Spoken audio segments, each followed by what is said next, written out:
Clara, apa yang dilakukan di hari pertama ini? Siapa yang didekati? Prita, hari pertama kampanye calon wakil gubernur DKI Jakarta Jarod Saiful Hidayat biasa saja, tidak ada yang terlalu meriah ataupun istimewa. Agenda pertama hari ini Jarod ialah melakukan belusukan ke Kelurahan Gedong, Pasar Rebo, Jakarta Timur. Kegiatannya yang pertama ialah melakukan sholat Jumat. Kegiatan sholat Jumat ini juga sudah biasa dilakukan oleh Jarod setiap Jumat. Biasanya Jarod memilih lokasi masjid yang berbeda-beda setiap minggunya. Lokasi masjid yang dipilih ini biasanya masjid yang terpencil dan juga dekat dengan rumah warga. Alasannya ialah agar Jarod bisa lebih banyak berinteraksi dengan warga, Jarod bisa banyak mendengarkan aspirasi warga, dan ini juga menjadi salah satu solusi yang efektif bagi Jarod untuk langsung memantau kondisi di lapangan. Dan setelah tadi melakukan sholat Jumat, Jarod tadi juga sempat bertemu atau berinteraksi dengan warga, dan tadi mereka semua berkumpul di rumah Pak RW. Dalam kesempatan tersebut tadi Jarod sempat mendengarkan keluhan warga. Mereka mengeluh bahwa perumahan mereka di kawasan Kelurahan Gedong ini kerap mengalami banjir. Meski demikian memang banjir di kawasan ini cepat surut karena pompanya sudah berjalan dengan baik. Namun Jarod tadi menjanjikan untuk memberikan solusi untuk jangka panjang, yakni dengan membuat sodetan Kali Ciliwung. Nah, sodetan Kali Ciliwung ini dijanjikan oleh Jarod untuk dibuat bukan ketika nanti ia terpilih lagi menjadi wakil gubernur DKI Jakarta, namun ketika ia sudah selesai menjalani masa cuti pada 11 Februari 2017. Berikut pernyataan dari Jarod. Kalau tidak kita basmi seperti ini kan belum pernah ini, ya. Kalau kita basmi seperti ini bisa-bisa, ya, jumlah tikus di Jakarta itu lebih banyak daripada jumlah orang di Jakarta. Ya dong, karena dia nggak ada KB. Ya dong, nggak ada KB. 1 tahun dia bisa 5 kali melahirkan. 1 kali melahirkan dia bisa punya 10 sampai 12 anak. Kalau nggak dikendalikan kayak begini, maka ini sumber. Nah, yang membuat berbeda ialah jika biasanya Jarod ketika belusukan ataupun melakukan sholat Jumat, biasanya Jarod ditemani oleh wali kota ataupun perwakilan dari suku dinas. Namun hari ini tidak, dan yang berbeda juga ialah kendaraan Jarod biasanya dikawal oleh dari Dinas Perhubungan, namun hari ini tidak. Inilah yang membedakan belusukan yang dilakukan oleh Jarod sebelum dan juga setelah cuti. Itu saja agenda yang dilakukan oleh calon wakil gubernur nomor urut 2 Jarod Saiful Hidayat. Sementara kembali ke Anda di studio, Prita. Baik, terima kasih Clara Alverina. Kita akan langsung menyapa Ferry Prihadi yang saat ini sudah bersama di Sunda Kelapa. Apa nih strategi pertama dari Mas Agus kali ini? Ya Prita, di hari pertama penyelenggaraan kampanye, pasangan Agus Harimurti Yudhoyono dan juga Silviana Murni belum melakukan kampanye secara terbuka dalam artian penyampaian visi, misi dan juga ajakan untuk memilih pasangan dengan nomor urut 1 ini. Keduanya lebih berfokus untuk lebih mematangkan terlebih dahulu strategi kampanye sebelum pada akhirnya nanti akan disampaikan kepada masyarakat secara terbuka. Saat ini Agus Harimurti Yudhoyono tengah berada di salah satu rumah makan ataupun restoran di kawasan Menteng, Jakarta Pusat, dan saat ini tengah berdiskusi ataupun berdialog antara Agus Harimurti Yudhoyono dengan beberapa teman-teman media ataupun wartawan, terutama mengenai topik yang saat ini juga tengah diperingati, yaitu tentang Hari Sumpah Pemuda. Tadi ada beberapa hal yang disampaikan oleh AHY yang disampaikan secara langsung oleh dirinya mengenai pemuda dan juga kepemudaan, seperti misalnya beberapa nilai-nilai yang penting untuk diamini oleh pemuda saat ini agar tidak ada kesenjangan ataupun gap dalam pengisi kemerdekaan dan juga pengisian pembangunan yang nantinya akan diemban oleh masing-masing pemuda. Agus juga tadi menginginkan bahwa pada 100 tahun Hari Kemerdekaan Indonesia nanti yang akan diisi adalah saat ini yang menjadi mahasiswa ataupun kaum muda yang nanti akan mengisi berbagai profesi di tanah air ini dan menginginkan agar semuanya dapat mengisi pembangunan tersebut dan menjadikan Indonesia sebagai negara yang maju. Sementara itu, adapun alasan mengapa Agus Harimurti Yudhoyono dan juga Silviana Murni belum memutuskan untuk berkampanye secara terbuka pada hari ini adalah karena selain masih dimatangkan konsep kampanye, lalu juga hari ini lebih kepada pendekatan ataupun minta doa restu terlebih dahulu. Tadi setelah pelaksanaan sholat Jumat, Agus Harimurti Yudhoyono langsung bertemu dengan sejumlah pengurus dan juga imam besar dari Masjid Sunda Kelapa di Menteng, Jakarta Pusat. Menurut dia, tidak ada yang salah dalam hal meminta doa restu karena kekuatan doa adalah kekuatan yang utama. Tadi setelah Agus Harimurti Yudhoyono melakukan sholat Jumat dan juga melayani permintaan foto selfie dengan jamaah sesudah sholat Jumat. Lalu juga Agus bertemu dengan Silviana Murni sebelum makan siang untuk selanjutnya berjamu ataupun makan siang bersama dengan teman-teman wartawan. Dan berikut adalah kutipan pernyataan Agus Harimurti Yudhoyono usai sholat Jumat mengenai strateginya yang belum akan melakukan kampanye terbuka dalam 1-2 hari ini. Kemudian juga mempersiapkan kegiatan 1 minggu ke depan, dan hari ini saya mengadakan rapat internal dulu dengan tim dan juga sholat Jumat di sini. Dalam diskusi ini hanya Agus Harimurti Yudhoyono saja yang hadir karena Ibu Silviana Murni masih memiliki agenda lain ataupun tadi keduanya sudah berpisah dengan agenda masing-masing. Untuk sementara kembali ke studio Prita. Baik, terima kasih Ferry Prihadi. Sudah ada Wilson Purba yang bersama dengan calon gubernur Anies Baswedan. Apa kegiatannya di hari pertama kampanye ini, Wilson?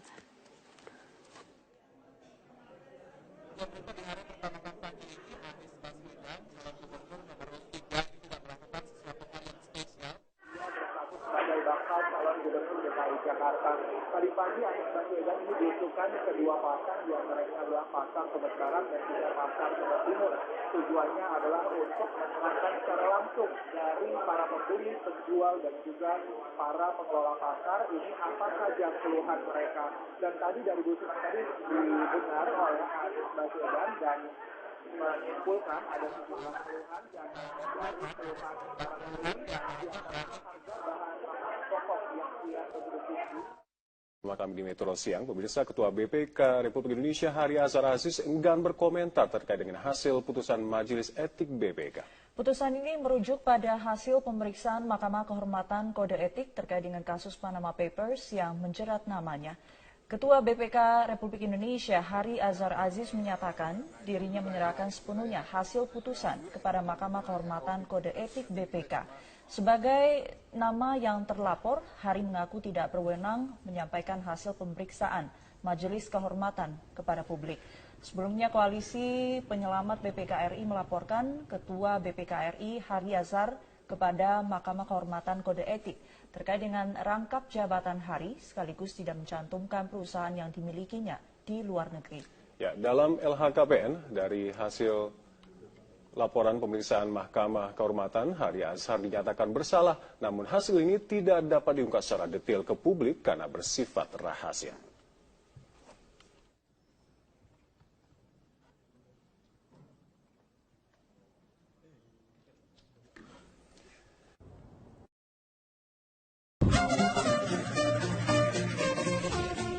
Saya akan ke Bekasi terlebih dahulu. Tria, seperti apa rapat pleno di sana untuk menentukan nomor urut pemilihan kepala daerah di sana? Rory, rapat pleno untuk pengundian nomor urut bagi kelima pasangan calon bupati dan wakil bupati pada Pilkada Bekasi 2017 ini sudah menghasilkan, dan nomor urut pertama pada Pilkada Bekasi ini dimiliki oleh pasangan Meiliana Kartika dan Abdul Kholik yang diusung oleh 4 partai yaitu PDIP, PBB, PKB dan juga P3. Sementara untuk nomor urut 2 ini dimiliki oleh pasangan Sadudin dan juga Ahmad Dhani. Pasangan ini diusung oleh PKS, Gerindra, dan juga Demokrat. Sadudin ini adalah Bupati Bekasi periode 2007-2012 dan kali ini ia kembali maju mencalonkan diri sebagai calon bupati dan menggandeng seorang musisi yaitu Ahmad Dhani. Dan untuk nomor urut 3 dan nomor 4 ini dimiliki oleh keduanya pasangan melalui jalur independen. Yang nomor 3 ini ada Obon Tabroni dan juga Bambang Sumaryono. Dan untuk nomor urut 4 dimiliki oleh Iin Farihin dan juga Kiai Haji Mahmud Al-Hafiz. Dan untuk nomor 5 ini dimiliki oleh petahana, yaitu Neneng Yasin yang merupakan Bupati Bekasi saat ini. Dan diwakili, maksud kami dengan wakilnya yaitu Eka Supriyatmaja yang merupakan Ketua DPRD Bekasi. Tadi kami sempat berbincang dengan kelima pasangan calon bupati dan wakil bupati. Ini mereka mengatakan seluruhnya puas dengan hasil undian nomor urut yang mereka dapatkan. Dan mereka tentunya segera mengatur strategi untuk selanjutnya berkampanye. Tadi Ketua KPU Kabupaten Bekasi, Idam Khalid, mengingatkan agar kelima pasangan calon ini meskipun sudah mendapatkan nomor urut bukan berarti dapat segera melangsungkan kampanye pada hari ini ataupun besok karena mereka masih harus menunggu sampai dengan tanggal 28 Oktober untuk melakukan kampanye secara resmi. Dan di sini tadi pengundian nomor urut ini digelar di salah satu hotel di kawasan Cikarang, Jawa Barat. Ada strategi yang sudah dilakukan oleh para pasangan calon bupati dan wakil bupati untuk menarik atensi dari warga Bekasi. Dan salah satunya adalah tadi ada pendukung dari Saadudin dan juga Ahmad Dhani yang menggelar mini konser di sekitar hotel yang tepat dilangsungkannya pengundian nomor urut. Dan masih ada serangkaian acara yang akan digelar oleh KPU Kabupaten Bekasi. Salah satunya adalah besok akan digelar silaturahmi antara KPU, kemudian Bawaslu dan juga Panwaslu di Kabupaten Bekasi bersama dengan kelima pasangan calon bupati dan wakil bupati. Menjelang pengundian nomor urut pada tahapan Pilkada DKI Jakarta, Gubernur Petahana DKI Jakarta, Basuki Cahayapurnama tetap bekerja seperti biasa di kantornya di Balai Kota. Ahok tak mempermasalahkan nomor urut yang ia dapatkan pada pengundian oleh KPU sore nanti. Gubernur DKI Jakarta Basuki Cahayapurnama pagi tadi masih beraktivitas seperti biasa, menemui dan menerima keluhan dari sejumlah warga Jakarta yang berkunjung di Balai Kota Jakarta. Ahok mengaku masih fokus bekerja sebelum memasuki masa cuti tanggal 28 Oktober nanti. Terkait jadwal pengundian nomor urut oleh KPU sore nanti, Ahok mengaku siap datang ke G-Expo Kemayoran, Jakarta. Sementara terkait dengan masa pendukung yang mengawalnya, ia menyerahkan semuanya kepada tim pemenangannya. Ahok menegaskan ia tidak mempermasalahkan berapapun nomor urut yang ia dapatkan pada pengundian oleh KPU sore nanti.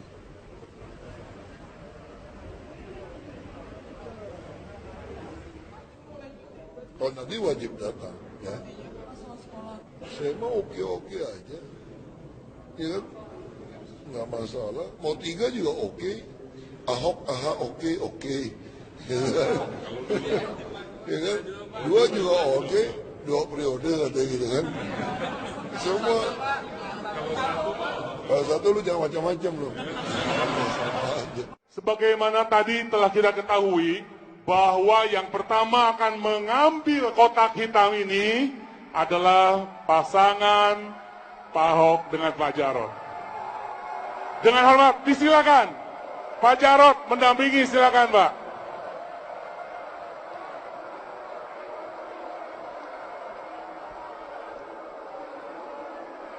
Ya, Bapak silakan di sini dulu Pak.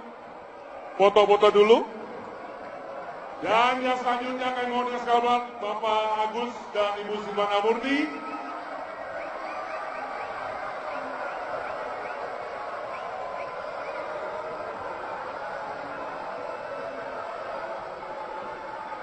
Ya, jangan dulu dibuka, silakan Bapak di sini.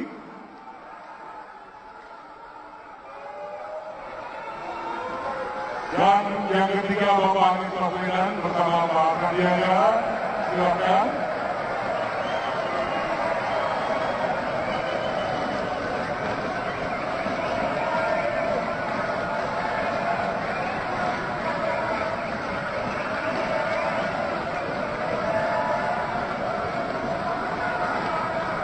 sebentar dengan dulu dibuka. Ya, dengan mengucapkan siap. Bismillahirrahmanirrahim. Mohon izin kepada semuanya, kita buka dengan sangat. Satu. Dari atas, ke atas. Satu. Dua buka. Ya, tiga baru dibuka, jadi dilihatin. Tiga.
Setelah menjelaskan siapa saja mereka yang akan bertarung di Pilkada DKI Jakarta, saya sekarang akan mengajak Anda untuk berbincang dengan peneliti dari Indonesia Indicator terkait dengan perbincangan masyarakat di sosial media. Namun sebelumnya kita simak lebih dahulu apa sebenarnya Indonesia Indicator itu.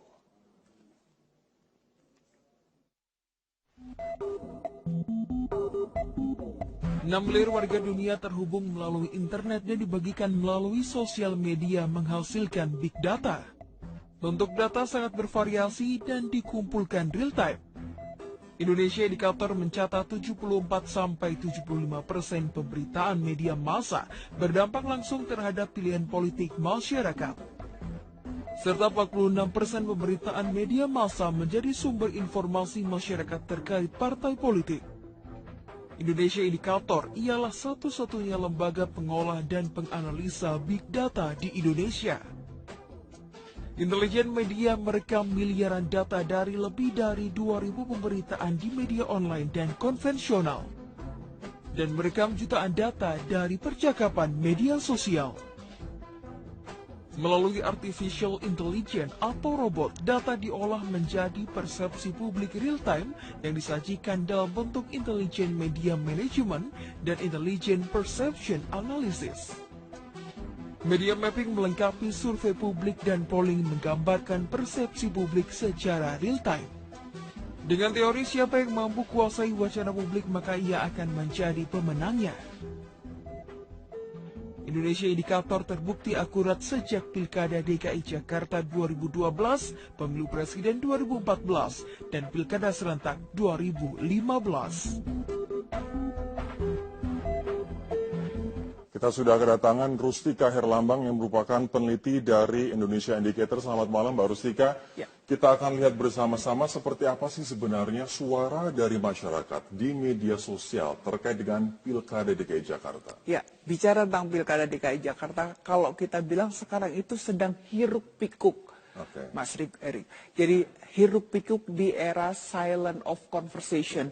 Jadi kalau kita lihat tentang Pilkada DKI, kita tahu bahwa Ahok saja dalam 1 bulan terakhir dibicarakan sebanyak 1.100.000 tweetan. Coba 1.100.000 tweetan dalam dari 460 status di Indonesia. Nah, ini adalah situasi bagaimana ketika Agus dan Anies belum muncul di media. Kita lihat bahwa ternyata politik itu sangat dinamis, sehingga kalau beberapa waktu yang lalu Agus itu belum ada namanya, dalam beberapa waktu dia muncul. Dan dalam minggu ini Agus mendominasi sebesar 10%, kemudian Anies 5%, dan sementara itu Anies 5%.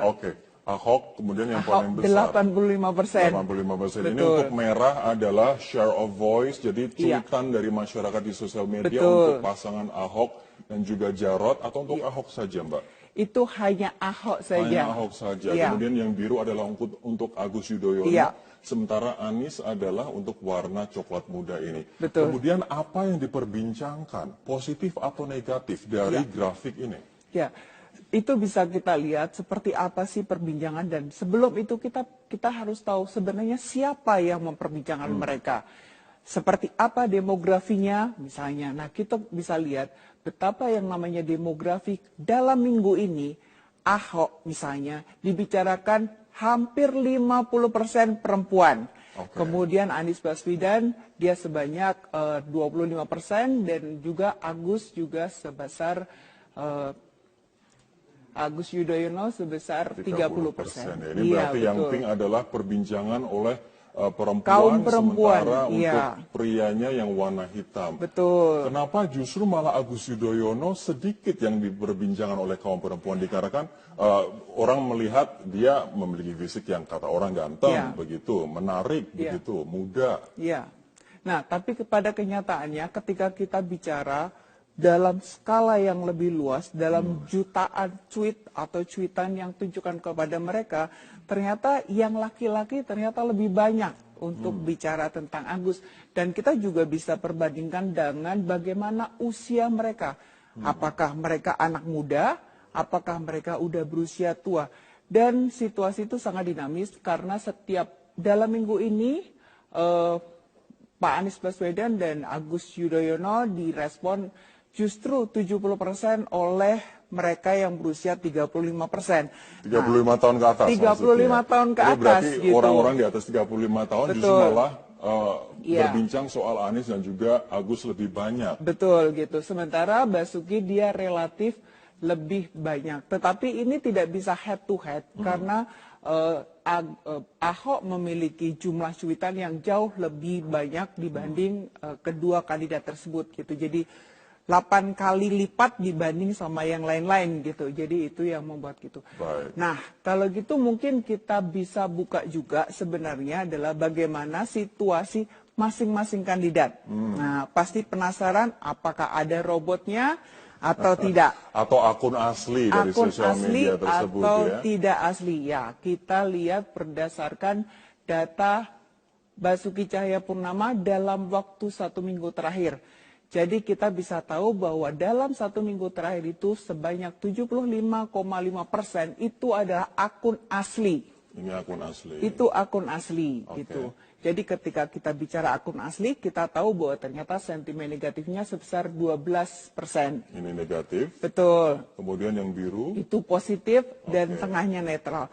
Dan situasi ini sebenarnya sudah berkembang dari minggu lalu, di mana sentimen Ahok sempat tinggi sampai 26% dan hari ini berubah menjadi 12% gitu. Sebentar, tadi dikatakan ini akun masyarakat asli, sementara ini ada robot. Maksudnya seperti apa, Mbak? Ya, jadi kalau akun robot itu kita klik, maka kita tahu bahwa sentimen negatifnya itu berubah menjadi 25% secara keseluruhan. Akun robot itu akun yang dibentuk khusus untuk melancarkan tweet-tweet tertentu dengan tujuan tertentu. Ya, betul. Jadi akun robot itu sebenarnya dia tidak hanya akun robot, tapi dia adalah akun mesin yang dia dijalankan dengan mesin, di mana dalam waktu 1 minggu terdapat 2.300 cuitan terkait Ahok dan semua entah isinya apa gitu. Dan kemudian ada juga dari media kita sebut sebagai akun bukan akun robot, tetapi adalah karena dia tidak memasukkan unsur emosi yang ada di sana. Boleh kita ke Anies Baswedan terlebih dahulu, kita bahas sebentar. Iya, jadi kalau Anies Baswedan dia sebanyak 64% oleh manusia, dan kemudian sentimen negatifnya relatif kecil sekitar 9 atau 10%. Itu. Nah, kemudian kita geser ke Agus betul. Nah, Yudhoyono. sebenarnya kalau kita bicara tentang Anies itu kita lihat bahwa hashtagnya itu hanya Anies Sandi yang muncul gitu. Yang lain itu beragam gitu. Jadi kalau kita bicara tentang tim sukses nih hashtagnya harus lebih oke lagi misalnya gitu. Kita lihat untuk Agus Yudhoyono. Baik. Ya, Agus Yudhoyono ini ada sebanyak 69,7% itu ditweet oleh manusia. Jadi hampir 70%. Kalau kita lihat manusianya saja gitu itu ada sekitar sentimen negatifnya sebesar 12%. Seperti ini ya. Ini betul. sisanya Robert Nah, ya. kalau kita bicara tentang kesuksesan nih tim netizen, kita lihat bahwa hashtagnya Agus Yudhoyono relatif lebih terfokus pada program-programnya Agus. Kita AHY, Agus Yudhoyono top, Hopeng Agus PKB, Warta Demokrat, kita AHY. Nah, kita bisa ini tahu lebih fokus. betul ya. Gitu. Nah, ini adalah salah satu strategi bagaimana kita bisa tahu memantau kita ini sukses atau enggak. Kita nanti akan membahas soal sentimennya seperti apa. Apakah ini sentimen positif atau negatif dengan angka-angka seperti ini. Namun kita harus data lebih dahulu. Mbak Rustika, kami akan kembali nantinya di beberapa segmen selanjutnya. Namun setelah ini pemirsa jangan lewatkan ada perbincangan Sylvia Iskandar dengan juru bicara masing-masing pasangan calon di DKI Jakarta sesaat lagi.